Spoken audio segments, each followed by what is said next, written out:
Hi everybody, this is Melissa here on a rainy, drizzly, gray Saturday afternoon. Just recording my very first vlog, which I'm hoping works out well and I don't make a complete idiot of myself because I've never done this before. But I hope you all had a great Christmas season and Santa was good to everybody. But I wanted to do a vlog today just to share some of the books that I've got over the Christmas holidays. Some of them from my wonderful family, other ones from the Library Santa Claus, who has been equally good to me this year. So I've got a huge pile of books, so I'm just going to dive right in and get this done. So the first one is a book that I've already finished. I'll have a review up in the next couple days.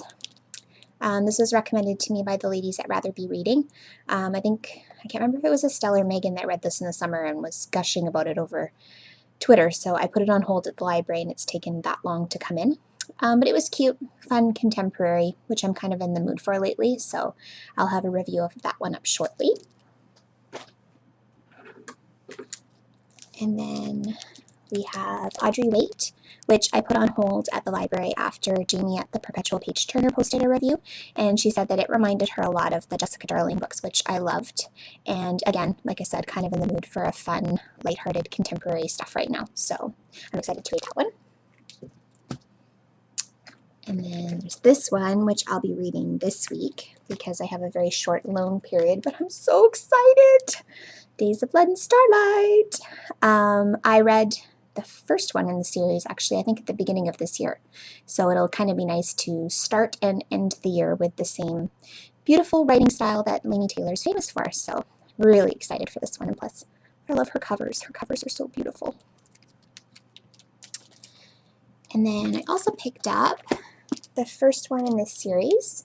This is by Anna Godbersen, Bright Young Things, and I'm almost finished. You can see that. I can't really see my bookmark. I'm almost finished. I'm like 2/3 of the way through it. So I'll be finishing this one this afternoon. And then I picked up book 2 because, you know, once you start, you got to keep going. Otherwise, I forget and I stop reading series if I don't just plow through them. So this is book 2. And I put both of these on hold at the library because I actually won a copy of book 3 from Epic Reads. I took a me day from work and decided to join in with their Twitter chat, which I'd never done before and was kind of fun. And then I ended up winning the book, so that was really exciting to get this in the mail. And I'm enjoying her writing. It's kind of sort of Gossip Girl in the 1930s, I guess. So it's been good so far, so I'm excited that I've got all 3 of the books, so I can just keep reading. And then because I was enjoying her writing style, it reminded me that I never actually did finish this series either. And I love the dresses on the cover, and I love how the cover opens. It's like the dress folds out.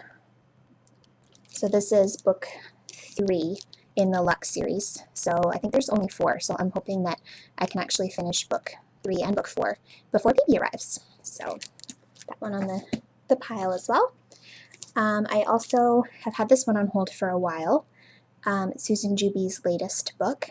She's a Canadian writer. She actually lives in British Columbia as well. I think she's actually in Vancouver. And I've really liked everything else that I've read of hers. Although she writes kind of like lighthearted, funny, contemporary, and this one looks like it's actually a little bit more of a dystopian. So I'm kind of interested to see what her writing's like when she's not being absolutely hilarious. So I'm kind of excited for this one too. And it's short, it's not very long. And then because Megan at Rather Be Reading got me on a Courtney Summers kick, I've decided to finish the rest of her books. So I've got Fall for Anything and Cracked Up to Be. And then I read Hannah at So Obsessed With's review of Jellicoe Road and thought it sounded absolutely fascinating. So I'm really excited to read this one too. I was kind of on a bit of a Michael L. Prince award winner kick for a while and was reading my way through all of the award winners, but I kind of stopped with that. So when I picked this up and saw that it had won the award, I was like, oh, that'll be kind of fun to get back into reading award winners. Plus, I've never read anything by her and I keep hearing that she's amazing, so I'm excited for that one.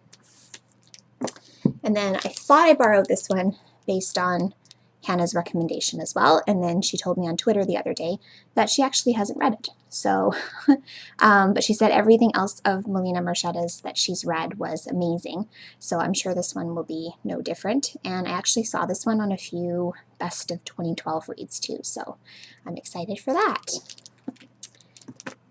So that's my library books. And the ones that I got for Christmas, this one's from my husband. It's called Lovely, Dark, and Deep by Amy McNamara. I saw this one on Evie at Bookish's book haul post, and I loved the cover, like absolutely loved the cover. It's so pretty. It looks like a really cool snuggle up by the fire, read with a mug of hot chocolate kind of read. And it kind of sounds a little bit mysterious and sort of creepy, so I'm kind of excited for that one too. And then my hubby also got me The Lost Girl, which I've just seen raved about all over the place. It's on a ton of Best of 2012 lists. And people were just saying it was really a book like and unlike any other that they've ever read. So I'm really excited to read this one too. Again, the cover is just gorgeous. I love how you can see the city inside her head. Like, that's so cool. So cool. And then my sister-in-law got me 2 Jennifer Eccles books because I've never read anything by her. And again, she's been raved and raved and raved about, and the library didn't have any of her books. So I got, like I said, titles, Going Too Far and Such a Rush. So I'm really excited to see if her books live up to all the hype, which I'm sure they will, because my favorite bloggers love them, so I must love them too. And then from my Secret Santa, I got Spells by Aprilyn Pike.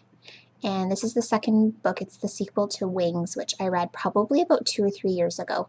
And I just remember it being a really, really unique spin on fairies, which I don't read many books about fairies to begin with. But this one had, like, I think there was like a flower growing out of her back. And I remember just being really intriguing premise. So I'm kind of excited for this one as well. Those covers are pretty. And she also sent me Star-Crossed, which I love the cover of this one too. It's gorgeous. It's to do with Greek mythology, which after having read Everneath earlier this year, I kind of got into.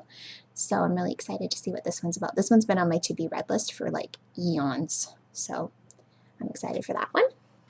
And then finally, she got me Velveteen, which again, I put on my to-be-read list after I saw Evie raving about it.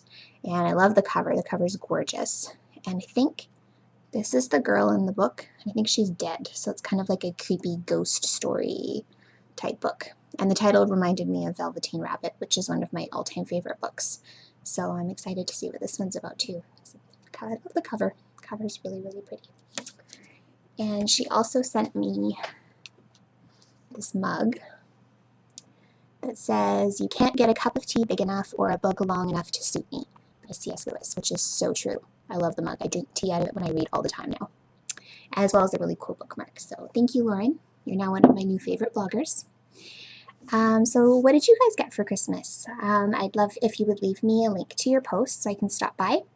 And thank you for checking out my very first vlog. Hopefully I didn't make a super duper idiot of myself. But, oh, and one more thing before I go. I wanted to show you my bump, because it's big. I don't know if you can see. As I'm sure you've seen on here, I am pregnant. We're due in just less than 6 weeks now. So I'm really excited to meet baby and hoping that I have a chance to read at least some of these books before the baby arrives. But we'll see. Otherwise, hope you guys have a great weekend, and thanks for stopping by.